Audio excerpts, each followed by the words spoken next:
हर हर महादेव। ओम नमः शिवाय। आज माघ मास के शुक्ल पक्ष की त्रयोदशी तिथि है और आज माघ मास के अंतिम प्रदोष व्रत किया जा रहा है।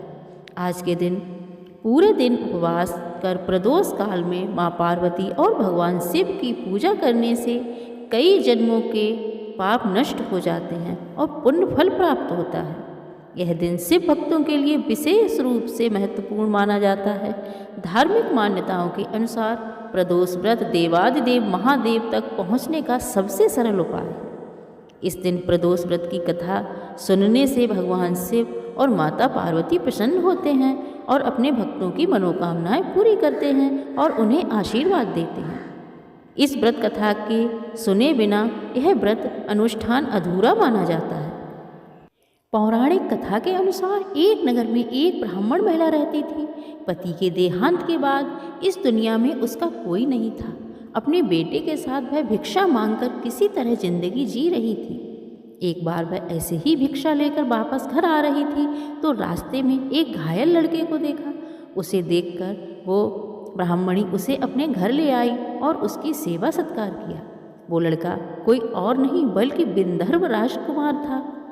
दुश्मनों ने उसके राज्य पर आक्रमण कर उसके पिता को बंदी बना लिया था और राज्य पर अपना अधिकार जमा लिया था। इसी वजह से वो भटक रहा था। स्वस्थ होने के बाद राजकुमार ब्राह्मणी और उसके बेटे के साथ ही रहने लगा। एक दिन अंशुमती नाम की एक गंधर्व कन्या की दृष्टि राजकुमार पर पड़ी और वह आकर्षित हो गई। वह अपने माता पिता को राजकुमार से मिलवाती है। उसके माता पिता राजकुमार से अपनी बेटी का विवाह करने के लिए राजी हो जाते हैं। कुछ समय बाद भगवान शिव कन्या के माता पिता के सपने में आकर उन्हें बेटी और राजकुमार की शादी करवाने का आदेश देते हैं। भगवान शिव की आज्ञा से वे लोग अपनी बेटी की शादी राजकुमार से जल्दी ही करवा देते हैं।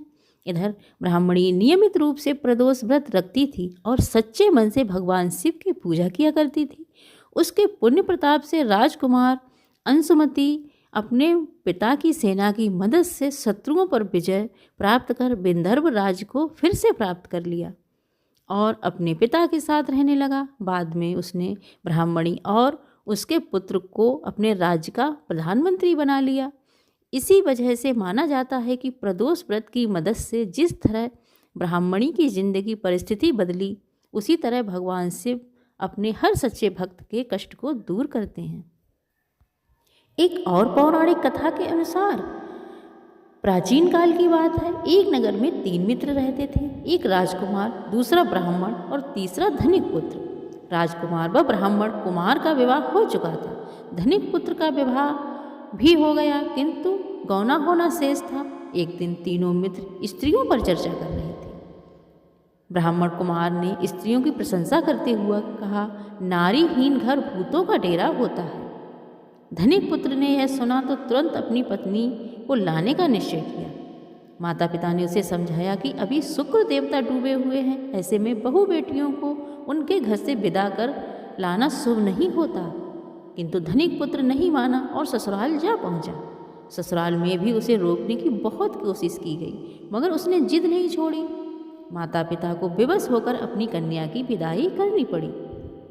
ससुराल से विदा हो पति पत्नी नगर से बाहर निकले ही थे कि उनकी बैलगाड़ी का पहिया अलग हो गया और एक बैल की टांग टूट गई। दोनों को काफ़ी चोटें आईं, फिर भी वे आगे बढ़ते रहे। कुछ दूर जाने पर उनकी भेंट डाकुओं से हो गई।